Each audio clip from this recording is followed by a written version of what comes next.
in the early days, customers like Airbnb were sitting in the sustainability organization, which was kind of independent, their own org within a business, a huge business. And they were having trouble convincing senior management the ROI of investing in climate and what it meant for their business and their bottom line. And so a lot of the product back then was about like project management and helping these like one person teams manage this huge job of collecting data from their utilities team and their facilities and their OpEx and their CapEx and their like all of the business data that we need to collect to generate emissions. That was a job of its own. So how do you manage that? And also how do you get buy-in to basically continue doing this work? And now the regulatory market has shifted so much, the demand for this has shifted so much that we're actually seeing climate and ESG really sit in the finance organization. And so what does that mean? That means that there's buy-in at the top no matter what, but what they care about is a lot different. What they care about is auditability and numbers that you can trust. So in the early days, we found early product market fit with tech companies,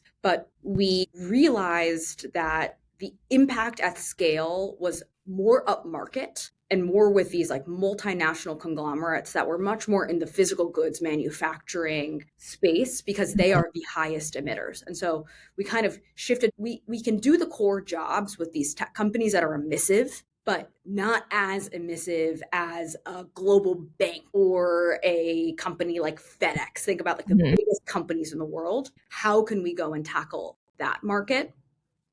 And I think this is where our climate expertise and policy expertise, which we also have in-house, really helped us in partnership with product to build. So every single one of our teams is interestingly paired, like there's a product manager, an eng manager, a designer, and a squad of engineers on every team. And with every team, we also pair what we call a climate advisor. And so it's a very integrated team that works together with customers to say, what are we hearing in the market and what do we need to build to serve them?